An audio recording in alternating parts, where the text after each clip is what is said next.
रोज़ हम भगवद गीता से एक श्लोक पढ़ते हैं। सो आज भी हम भगवद गीता से एक श्लोक पढ़ेंगे एंड लेट्स सी आज हमारे लिए क्या गाइडेंस आ रही है फ्रॉम भगवद गीता। आज हमारे पास चैप्टर 3 का श्लोक 15 एंड 16 आया है। सो हम श्लोक 15 को पढ़ेंगे। कर्मा ब्रह्मोध भवान विद्धि ब्रह्मकसरा समुद भवं तस्मत् सर्वागतं ब्रह्मा नित्यं यज्ञे प्रतिष्ठितम्।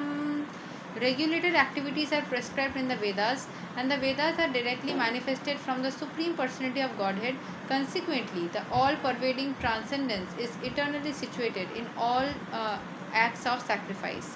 मतलब जो वेद में जो एक्टिविटीज़ मेंशन किया गया है, जो चीज़ें बताई गई है, जो वो चीज़ें एंड द वेदास वो सारी चीज़ें भगवान के मुख से ही आया है। भगवान ने खुद उसको प्रेस्क्राइब किया है।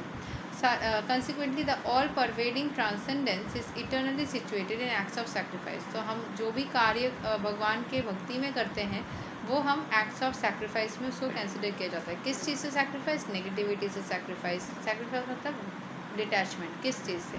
नेगेटिविटी से या नेगेटिव एनर्जी से, अननेसेसरी चीज़ों से।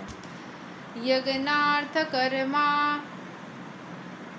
यज्ञार्थ कर्मा को बोला गया है। और the necessity of work for the satisfaction of Krishna only is only expressly stated in this verse. If we have to work for the satisfaction of the yagna purusha Vishnu, then we must find out the direction of work in Brahman or the transcendental Vedas. हम अगर भगवान विष्णु को या कृष्ण को खुश करना चाहते हैं तो हमें वेद के अनुसार काम करना पड़ेगा। हम अगर वेद के अगेंस्ट काम करेंगे तो वो अनऑथोराइज्ड या सिंफुल वर्क माना जाएगा। अगर हम वेद के अनुसार काम करेंगे तो कौन से वेद? ऋग, यजुर, सम और अथर्व वेद के अनुसार काम करेंगे तो हम भगवान के और सारी इच्छाओं के हिसाब से काम कर रहे हैं, क्योंकि वेद भगवान के मुख से आया है। अस्य महतो भूतस्य निःश्वासितम् एतद् ऋग्वेदो यजुर्वेदा समवेदो तथर्वणगिरसा। जो जैसे कि हमारे लिए lord being omnipotent can speak by breathing air for, जैसे भगवान सिर्फ सांस लेने के जरिए ही बात कर सकते हैं। For it is confirmed in the Brahma Samhita the lord has the omnipotence to perform through each of his senses the action of all other senses. In other words, the Lord can speak through his breathing and he can impregnate by his eyes. वो अपने आँखों से ही किसी के अंदर एक जैसे हमारे पूरे पृथ्वी माता के अंदर जीवन को स्टार्ट करवा सकते हैं just by looking into the eyes. ठीक है। और in fact it is state that he glanced over material nature. उन्होंने नेचर को देखा एंड वो सारी लिविंग थिंग्स को बनाने लग गए, वो फादर हो गए। After creating or impregnating the conditioned souls into the womb of the material nature, he gave his directions in the Vedic wisdom as to how such conditioned souls can return home back to Godhead.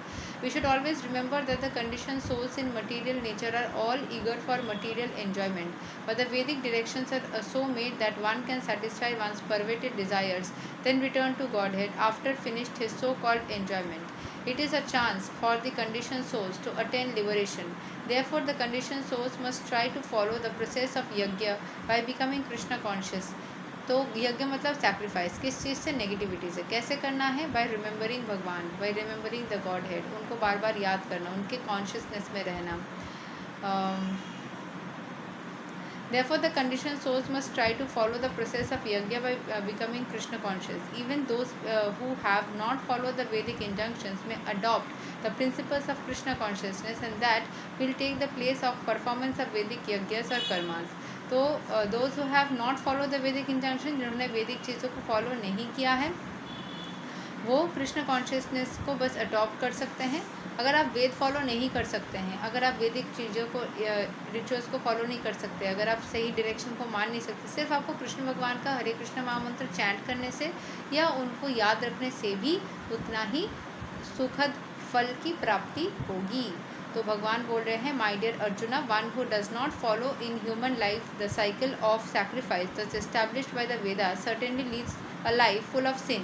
Living only for the satisfaction of the senses such a person lives in vain. अगर आप सिर्फ खुद के सुख के लिए जियोगे, जिसने आपको सुख का ज़रिया किया उसकी तरफ ग्रैटिट्यूड नहीं दिखाओगे, हम्बल नहीं बनोगे, तो वैसी ज़िंदगी निरर्थक है, व्यर्थ है, कोई वैल्यू नहीं है उस जन्म की, it's in when.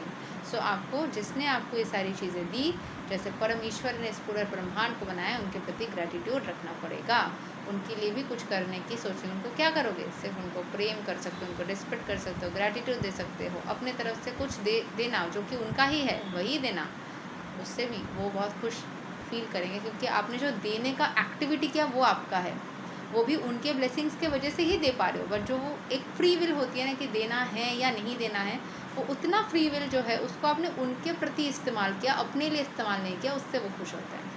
So this is what we have for you today. अगले दिन हम और एक श्लोक पढ़ेंगे, तब तक के लिए हरे कृष्णा, राधे राधे, जय श्री राम। और अगर आप लोगों को खुद पढ़ना है तो आप Bhagavad Gita as it is जो कि इस्कॉन में अवेलेबल है उसको पढ़ सकते हैं। Thank you so much. Hare Krishna.